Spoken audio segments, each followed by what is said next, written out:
So यो भिडियोमा हामी डिस्कस गर्छौँ चेस्ट डिस्कम्फर्ट। चेस्ट डिस्कम्फर्टमा सुरुमा के जान्नुपर्छ भन्दाखेरि चाहिँ चेस्ट डिस्कम्फर्ट हुँदाखेरि कस्तो क्लिनिकल क्यारेक्टरिस्टिक्स हुन्छ त। एउटा त कस्तो पेन हुन्छ भन्दाखेरि squeezing, bursting, burning, choking or crushing type of pain हुन्छ हैन। Squeezing, bursting, burning, choking type of pain. अनि सब स्टर्नल्ली लोकेटेड हुन्छ, सब स्टर्नलमा हुन्छ अनि रेडिएसन हुनसक्छ टु लेफ्ट सोल्डर, आर्म अनि left side of the neck अनि म्यान्डिबलतिर यो रेडिएट हुनसक्छ। अनि त्यसपछि सोल्डर ब्लेडतिर पनि रेडिएट हुनसक्छ। अर्को frequently associated with onset with exertion भनेको फिजिकल एक्टिभिटी पछि चाहिँ यो हुन exertion, heavy meal, anxiety or horizontal posture हुँदाखेरि यो अट्याक चेस्ट पेन एसोसिएट हुन्छ।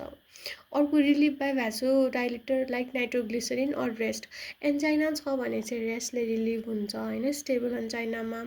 अर्को चाहिँ नाइट्रोग्लिसरिनले पनि रिलिफ दिन्छ, accompanied by nausea, weakness, dyspnoea, palpitation, perspiration अनि इम्पेन्डिङ फिलिङ अफ इम्पेन्डिङ डुम। अर्को कजेस के हुनसक्छ कार्डियोभास्कुलरमा एन्जाइना, मायोकार्डियल इन्फार्क्सन। जिआईमा dyspepsia that is heartburn हुनसक्छ, हाइटल हर्निया अनि त्यसपछि रिफ्लेक्स इसोफेजाइटिस र ग्यास्ट्रिक अल्सर।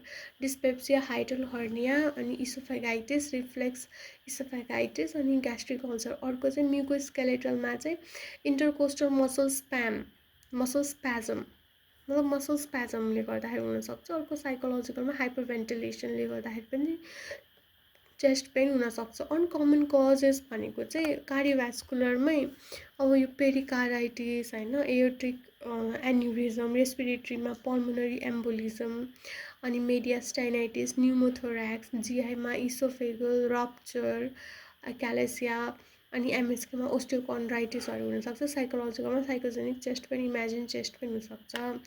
सो अब त्यसपछि मेन कन्सर्नमा हामी जाऊँ, यो भयो भने कसरी म्यानेज गर्ने भनेर। एउटा चाहिँ टर्मिनेट अल द डेन्टल, सबै डेन्टल ट्रिटमेन्टमा टर्मिनेट गरेर पेसेन्ट पोजिसनमा सेमी रिक्लाइन पोजिसन भनेको अपराइट नभएर सेमी रिक्लाइन पोजिसनमा राख्ने। त्यसपछि नाइट्रोग्लिसरिन ट्याब्लेट अरू स्प्रे दिने हैन, सबलिङ्गुअली ट्याब्लेट दिन सकिन्छ। अनि अक्सिजन एडमिनिस्ट्रेसन गर्ने अनि पल्स र बिपी चेक गर्ने हैन। पेसेन्टको अब सिम्टम्सहरू रिलिभ हुनसक्छ। यदि डिस्कम्फर्ट रिलिभ भयो भने चाहिँ एन्जाइना पेक्टोरिस हो भनेर हामीलाई थाहा भयो हैन। Slowly taper oxygen over 5 minutes, oxygen slowly taper गर्दै जाने अनि modified dental treatment to prevent recurrence हैन। यदि डिस्कन्टिन्युएसन भयो अनि डिस्कम्फर्ट कन्टिन्यू नै भइरह्यो भने चाहिँ फेरि सेकेन्ड डोज अफ नाइट्रोग्लिसरिन दिने र भाइटल्स लिँदै जाने। त्यसपछि फेरि थर्ड डोज पनि हामी दिन सकिन्छ अनि मेडिकल असिस्टेन्स बोलाउने होइन, इमर्जेन्सीमा खबर गर्ने। त्यसपछि अर्को चेस्ट पेन अब थर्ड डोज पछि चाहिँ रिलिभ भयो भने चाहिँ अब मेडिकल इभ्यालुएसनमा दिन पठाउने। रिलिभ अझै भएन भने चाहिँ मायोकार्डियल इन्फार्क्सन हुन लाग्यो भनेर थाहा पाए हुन्छ। त्यसपछि चाहिँ एस्पिरिन 352 mg एस्पिरिन दिने अनि इन्ट्राभिनसली चाहिँ crystalloid solution, intravenous line with the drip of crystalloid solution. अर्को चाहिँ सिभियर चेस्ट डिस्कम्फर्ट छ भने मर्फिन सल्फेट 2 mg सबक्युटेनियसली अरू इन्ट्राभिनसली होइन। मर्फिन